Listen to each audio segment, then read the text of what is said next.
Assalamualaikum warahmatullahi wabarakatuh. Perkenalkan, nama saya Muhammad Daniel Rapli dengan NIM 0570495543 dari Program Studi Sistem Informasi Universitas Terbuka UPJJ Daerah Kota Serang. Pada video kali ini saya akan coba mempresentasikan tugas 2 dari mata kuliah algoritma pemrograman, yaitu membuat program penghitungan gaji karyawan menggunakan bahasa pemrograman Java. Saya membuat program ini menggunakan bantuan dari software Visual Studio Code sebagai text editor untuk membuat program Java-nya. Pertama-tama saya akan menjelaskan kembali soalnya dan ketentuan dari tugas ini. Yang dimana soalnya adalah terdapat sebuah perusahaan dengan 3 golongan karyawan, yaitu golongan A, golongan B, dan golongan C. Masing-masing golongannya memiliki gaji pokok yang berbeda-beda. Golongan A memiliki gaji pokok sebesar 5 juta rupiah, golongan B memiliki gaji pokok 6.500.000 rupiah, dan sedangkan golongan C adalah gaji pokoknya adalah 9.500.000 rupiah. Selain gaji pokok, karyawan yang lembur juga mendapatkan gaji lembur yang dihitung berdasarkan persentase dari gaji pokok, yang ketentuannya adalah jika karyawan lembur 1 jam, maka gaji lemburnya adalah 30% dari gaji pokok. Jika karyawan lembur 2 jam, maka gaji lemburnya adalah 32% dari gaji pokok. Jika karyawannya lembur 3 jam, maka gaji lemburnya adalah 34% dari gaji pokok.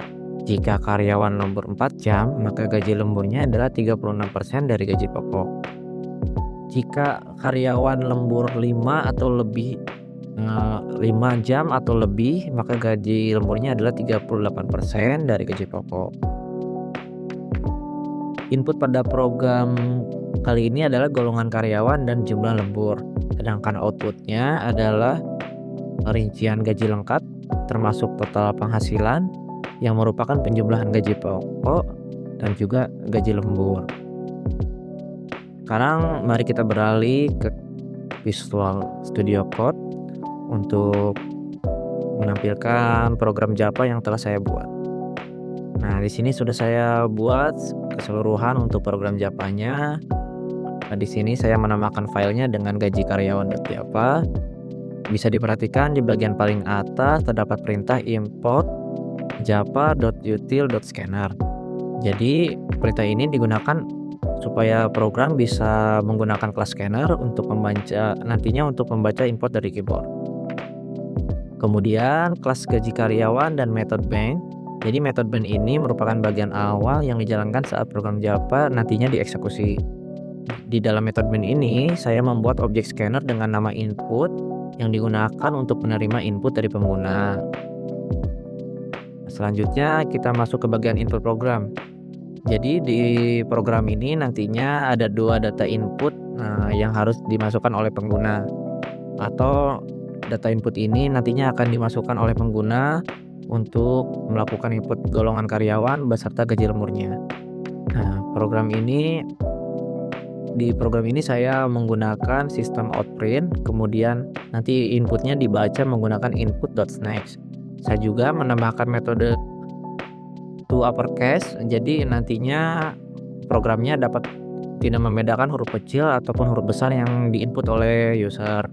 Jadi misalkan kita mengetik huruf kecil seperti misalkan B kecil, program tetap akan membacanya sebagai huruf B kapital nantinya sesuai dengan yang sudah saya masukkan di sini. Nah, untuk input jam lemburnya, karena jam lemburnya merupakan bilangan bulat, maka tipe data yang digunakan oleh saya adalah integer. Jadi inputnya nanti dibaca menggunakan input.next.integer. Berikutnya masuk ke bagian penentuan gaji pokok yang menggunakan if else. Jadi programnya nanti akan mengecek golongan yang dimasukkan oleh user nih. Jika golongannya A, maka gaji pokoknya nanti 5 juta. Jika golongan B, maka gaji pokoknya 6.500.000. Dan jika golongan C, maka gaji pokoknya 9.500.000. Nah, pada bagian ini saya juga menggunakan equals untuk membandingkan data string seperti misalkan A, B, atau C. Jadi metode ini digunakan supaya programnya nanti bisa membandingkan isi teksnya dengan benar. Nah, jika programnya memasukkan golongan yang tidak sesuai, maka nanti programnya akan menampilkan pesan error. Nanti selanjutnya programnya akan langsung terhenti. Nah, selanjutnya untuk menentukan persentase lembur berdasarkan jumlah lembur yang di-input, nanti jika jam lemburnya misalkan kurang dari 1 atau misalkan 0, maka persentasenya adalah 0, artinya tidak ada tambahan gaji lembur nanti di akhir. Nah, sesuai pada soal nih, jika gaji lemburnya 1 jam mendapatkan 30% dari gaji pokok, jika lemburnya 2 jam maka nantinya persentasenya ada 32% dari gaji pokok dan selanjutnya sesuai dengan soal. Nah, di sini kenapa kita memasukkannya dengan 0,32, misalkan contohnya 0,30, 0,32.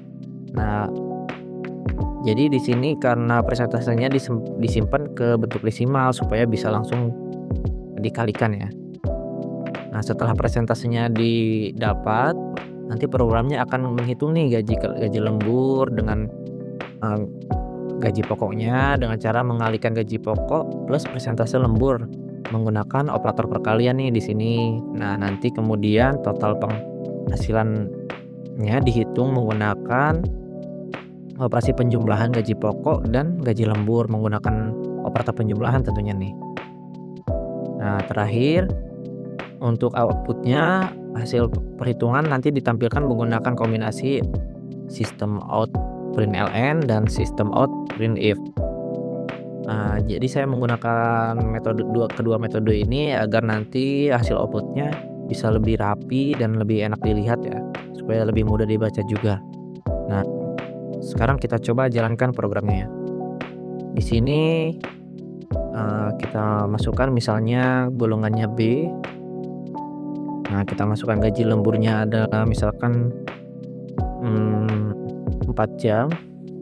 Nah, di sini akan tampil nih gaji pokoknya 6.500.000, jam lemburnya 4 jam, persentasenya 36%, gaji lemburnya adalah jadi totalnya 2.340.000. Nah, total penghasilan yang didapat di akhir 8.840.000. Nah, selanjutnya kita coba nih jika menggunakan input golongan karyawan yang tidak sesuai dengan yang kita input. Misalkan tadi kan golongan karyawannya cuma ada A, B, dan C ya. Nah, kita coba misalkan masukkan D golongannya. Nah, bisa kita masukkan dulu misalkan gaji lemburnya 2 jam. Nah, nantinya akan tampil nih error karena kita memasukkan golongan yang tidak ada yang sudah kita input tadi ya. Nah, akan muncul peringatan untuk memasukkan golongannya itu masukkan A, B, atau C. Jadi akan ada peringatan error golongan tidak valid. Nah, untuk coba juga nih kalau kita menghitung gaji pokok tanpa lembur. Kita misalkan coba input gaji pokoknya misalkan golongan C dengan gaji lemburnya 0. Nah, sudah tampil ya. Golongannya C, gaji pokoknya 9.500.000 dan total penghasilannya 9.500.000 alias 0 tidak ditambahkan dengan gaji lembur. Oke, mungkin sekian penjelasan video dari saya. Kurang dan lebihnya mungkin mohon dimaafkan. Terima kasih. Wassalamualaikum warahmatullahi wabarakatuh.